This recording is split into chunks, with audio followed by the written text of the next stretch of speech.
시청자 여러분 안녕하십니까? 지방자치의 생생한 소식을 전하는 KD 뉴스입니다. 첫 소식입니다. 추미애 대표와 우원식 원내대표 등 더불어민주당 지도부가 오늘 광주로 집결했습니다. 추 대표는 이날 광주 김대중 컨벤션센터에서 광주시와 전남도 관계자들과 내년도 예산안을 점검하고 지역 현안과 국비 확보와 관련한 시도의 건의사항을 청취했습니다. 추 대표가 광주를 찾은 것은 대선 이후 세 번째로 호남의 민심을 끌어안겠다는 행보로 풀이됩니다.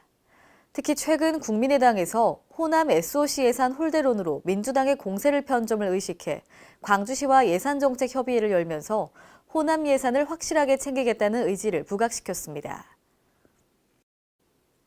울산 중부권 도시고속도로 기능을 갖춘 옥동에서 농소 2구간 자동차 전용 도로가 오늘 오후 10시부터 완전 개통됩니다. 울산시는 오늘 오전 중구 성안교차로에서 옥동에서 농소 2구간 도로 개설 준공식을 개최했습니다.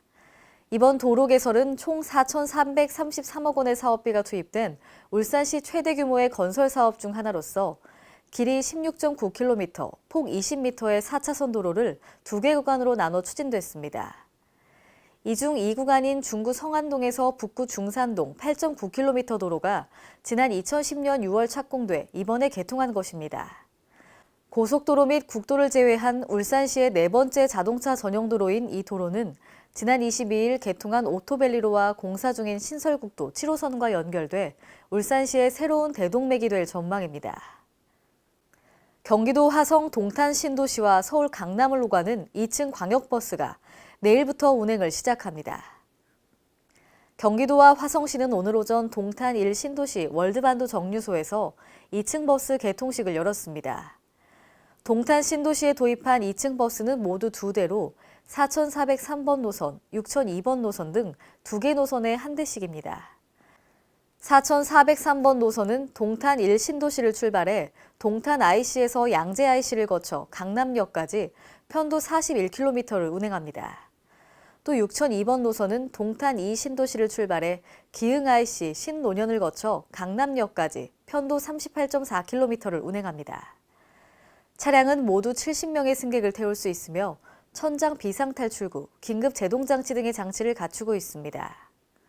도는 다음 달까지 고양, 용인, 시흥 등 3개 시의 신규 2층 버스를 투입해 모두 73대까지 확대할 계획입니다. 최문순 강원지사와 김동일 도의회 의장 등이 오늘 한반도 긴장을 고조시키는 언행의 즉각 중단과 올림픽 평화를 호소했습니다. 최 지사 등은 이날 올림픽 평화를 촉구합니다라는 호소문을 발표하면서 최근 한반도의 정치, 군사적 갈등이 고조되고 있다며 당사자들의 즉각적이고 조건 없는 중단을 촉구했습니다. 이어 강원도는 한국전쟁의 직접적인 피해자로 고통 속에서 올림픽을 유치하고자 노력한 큰 이유 중 하나가 바로 평화였다며 평화에 대한 염원은 존중되어야 하고 미래 세대에게 전쟁을 물려주는 일만은 절대로 막아야 한다고 강조했습니다. 특히 평창올림픽은 한반도와 동북아, 세계 평화를 위한 귀중한 기회라며 이 기회가 상실돼서는 안 되고 갈등 당사자들은 하루빨리 대화의 장을 마련하고 갈등을 해소하라고 촉구했습니다. 유정복 인천시장이 지난 26일 시청에서 시민이 행복한 애인정책 시리즈 1을 발표했습니다. 애인정책 1의 주요 내용은 아이 키우기 좋은 도시 조성과 추석 연휴 유로도로 통행료 면제를 통한 지역경제 활성화 등입니다. 이로 인해 내년부터 사립 어린이집의 급식비 지원과 출산 축하금도 50만 원씩 지원합니다. 또 이번 추석 명절 연휴 고속도로 통행료 면제와 연계해 원적산과 만월산 무료 통행과 시티투어 버스 요금이 면제됩니다. 한편 여객선 운임 면제는 정부의 도서지역 활성화 정책에 맞춰 지원 조례 등 관계 법령 개정 후 내년 설 연휴부터 명절마다 시행키로 했습니다. 서울 지하철 시청역에서 서울시청 시민청으로 들어오는 길에 초인종 의인 고 안치범 씨의 부조상이 설치됩니다. 서울시는 시정에 기여하고 시민 행복에 공을 세운 인물을 기리는 서울시 명예의 전당 서울의 얼굴 7명을 선정했습니다.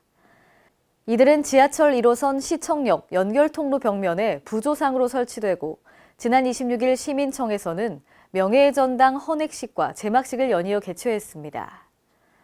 서울의 얼굴로 선정된 고 안치범 씨는 2016년 9월 마포구 한 다세대 주택에서 불길 속에 이웃을 구하다가 세상을 떠났습니다. 당시 28세 나이로 잠든 사람들을 깨우기 위해 되돌아가 방마다 초인종을 눌러 초인종 의인이라고 불렸습니다.